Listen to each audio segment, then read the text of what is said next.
Teenage Mutant Ninja Turtles Mutant Mayhem is directed by Jeff Rowe and stars Nicholas Cantu, Mika Abbey, Shamon Brown Jr., and Brady Noon. When Leo, Raph, Donnie, and Mikey are fed up with their life of isolation, they take on a threat against all of humanity in order to win the acceptance of New York. Like most kids who grew up since the 80s, I grew up loving Teenage Mutant Ninja Turtles. I grew up with a whole bunch of the different animated shows. I grew up with a whole bunch of the different movies, from live action to animated to CGI weirdness. In every single iteration of Teenage Mutant Ninja Turtles, there is always an aspect of childhood that draws me back to this franchise. And with this newest iteration, produced by Seth Rogen of all people, I was hooked from the first trailer. And oh my god, this movie is so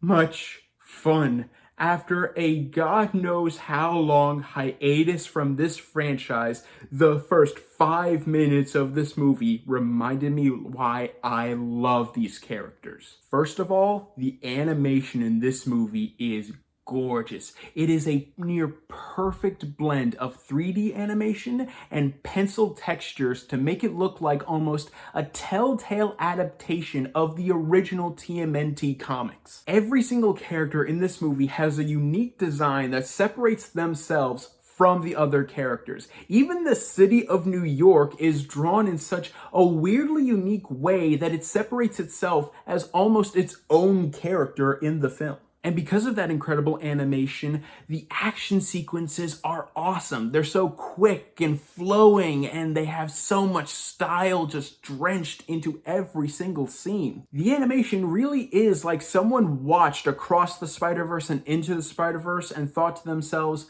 okay, how can we take this incredible animation and just tweak it a bit to make it our own? That's this movie's animation, and it is amazing. Now let's talk about the characters and performances, because in terms of this franchise, both are near perfection. 1, the Turtles are actually voiced by teenagers in this movie, not 20-somethings or 30-somethings like usual. 2, the chemistry between every actor in this movie is incredible. The characters' relationships in this movie feel so fleshed out just from the way they talk to and over each other. The Turtles and Splinter in this movie feel like an actual dad and son's relationships. The relationships between the Turtles feels like an actual brotherly relationship, and the relationship between the Turtles and April feels like an actual teenage friendship relationship. Everything is believable because the acting is just that good. Plus, the characters in this movie have tons of depth and are given a lot of time to develop. You understand the reason why the Turtles want to go into the real world. You understand why Splinter doesn't want them to go into the real world and wants to protect them as much as possible. And even this new villain, Superfly, you completely understand his motivations. You understand his relationship with his crew. And yeah, this movie is not a character piece by any means, but it did not have to try this hard to give every single character their own understandable motivations, to the point where when this movie tries to do new things with the Turtles material, it actually makes sense because of the characters and the world they developed. And along with all of that, you have an awesome soundtrack and the comedy. The comedy in this movie is so good. Not every joke lands, to be fair, but the jokes that land, my god, there were times where I was dying laughing in the movie theater. Some of the jokes were that funny. Now, on to the lesser aspects of this movie, which really hurts me to say because I truly do love this franchise so much, and I really do enjoy this movie so much. But is it perfect? In my opinion, no, not by a long shot. First of all, don't get me wrong, I would say a good 50% of the comedy in this movie is not only funny, but die-hard hilarious. The other half, though, is some of the most dated humor I have ever seen in any movie, to the point where I am certain a month from now, half of the jokes in this movie will have no relevance. The references to modern slang, the references to modern movies, the references to modern stars, the references to modern situations. I'm sorry, just After the first 10 minutes of this kind of humor, I sort of just got annoyed by it. Don't get me wrong, there was a lot of good jokes in the movie, but the dated humor, it really didn't work for me. I would also say that this movie is really rushed at times, especially its third act, where characters just make life-altering decisions like that. And my last big problem with the movie are the villains. Now, don't get me wrong. I love Superfly. I love his crew.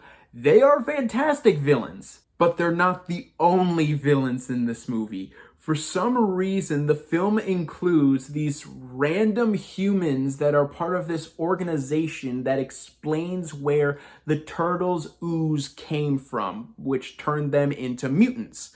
Now, I understand this as a plot device in the first 5 minutes of the movie just to explain the origins.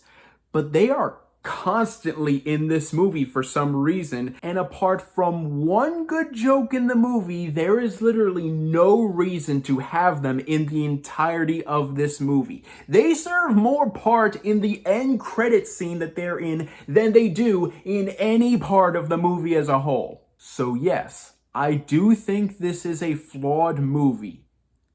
That said, my God, I had so much fun with this film. The animation is creative and unique, the voice acting is full of great chemistry, the action is fun, the music is good, and the story resonates with both new and old fans of the franchise. Sure, there are times when the writing does come off as very dated, and there are times when the motives of some of the villains do feel kind of weak, but that never stopped my enjoyment of the film. Honestly, much like Barbie, this movie is so fun and clever that I truly do think no matter where you stand on this franchise, even if you have no stance on this franchise, you can go into this movie and you'll have a great time with it. I'm going to give Teenage Mutant Ninja Turtles Mutant Mayhem a B.